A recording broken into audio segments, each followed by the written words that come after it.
Hi there, young Christians. We continue with our story of King David as part of Jesus' family tree tonight as we read A House for God and a House for David. King David was an amazing man of God. He had been a lowly shepherd, and God had lifted him up to be the king over all Israel. He was an excellent soldier who defeated many enemies, including the huge Goliath. He was a musician who sang and played the harp and other musical instruments. He was a writer who wrote songs for God that we can now find in the book of the Bible called the Psalms. King David was also an architect, which meant he designed buildings.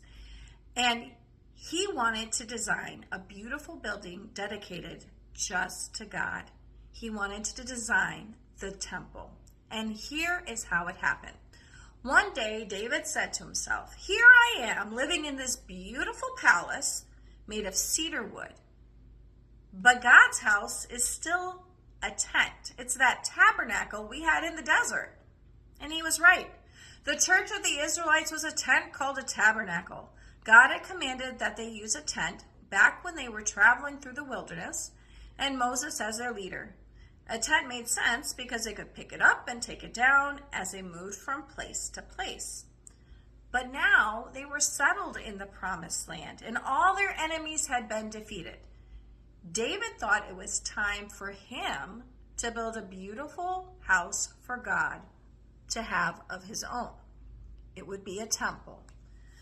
With God's help, David drew a plan, page and pages of plans for a temple with many rooms, with porches and pillars and huge doors, with an altar and a table and lampstands and everything made with the most expensive materials, gold and silver, bronze and cedar.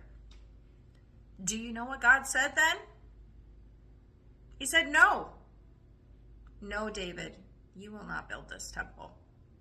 But God quickly added, "Yes.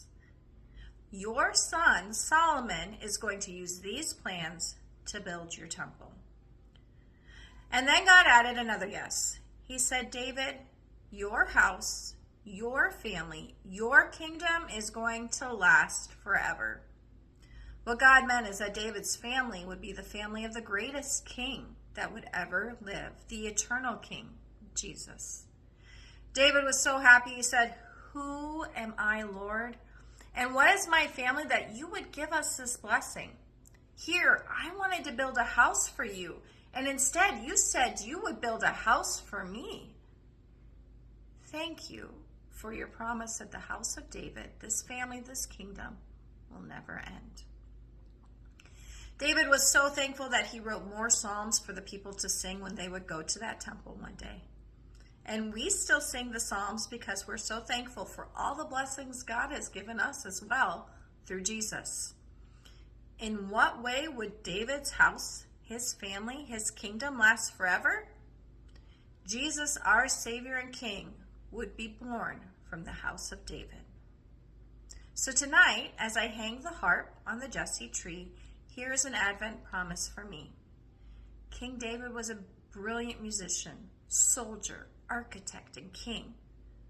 For King David's house, from King David's house, came our Savior and King, Jesus. That's all for tonight.